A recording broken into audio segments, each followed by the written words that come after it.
The streets of Khartoum lie empty and desolate. Residents remain locked inside their houses as the battle between the country's army and paramilitary rapid support forces rages on.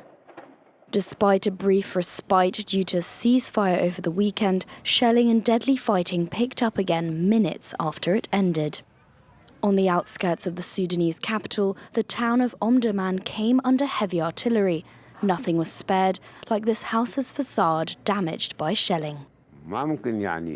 How can people live in a city that is bombed and beaten and has snipers in the streets?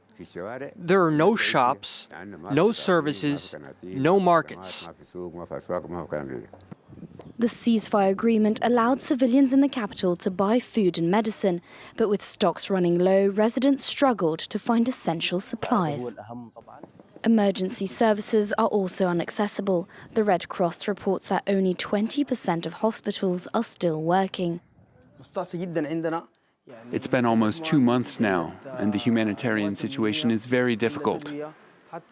There's a lack of supplies, a lack of food, a lack of medicine.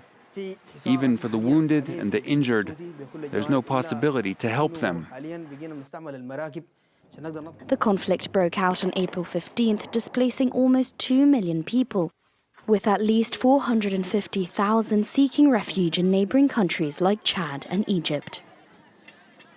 The UN estimates the fighting has left 25 million people, the equivalent of over half of Sudan's population, seeking humanitarian aid.